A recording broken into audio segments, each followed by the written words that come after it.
Julien Québec est président de l'association Slow Cosmétiques, qui lutte contre les mauvaises pratiques de la grande distribution. Nous lui avons demandé d'expertiser plusieurs produits censés contenir de la noix de coco.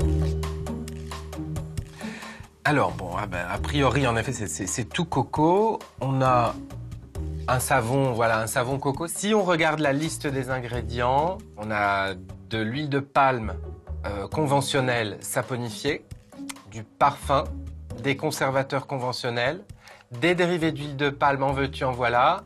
On a même du dioxyde de titane qui est un peu polémique. Et puis en effet, on a une toute petite fraction d'huile de coco qui est probablement du copra, mais ça on peut pas le savoir. Une huile de coco de qualité un petit peu moindre. L'important ici, c'est de savoir qu'en fait, c'est pas du tout un savon pur coco. Il vaudrait mieux un palmier qu'un cocotier dessus. Alors ici, ça c'est une crème exfoliante pour le corps coco.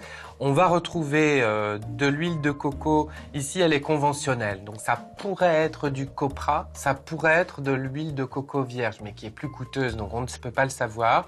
Il y a d'autres huiles aussi, de l'huile d'amande douce. Mais alors le problème, c'est que très vite, en fin de liste, vous allez avoir toute une série de conservateurs conventionnels et bien sûr aussi tous des polymères plastiques qui donnent cette douceur et cette facilité d'application.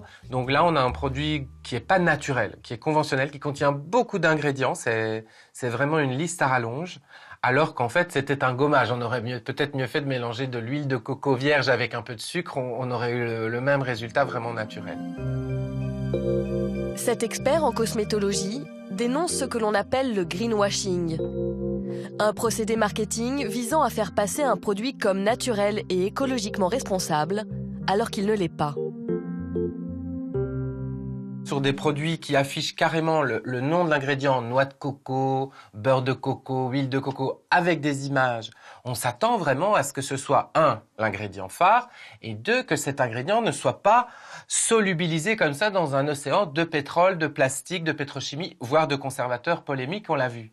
Donc, c'est vrai que c'est un peu décevant, mais même choquant, parce que au niveau de la législation, en termes de communication, d'allégation, on est vraiment à la limite, selon moi ici, de la tromperie.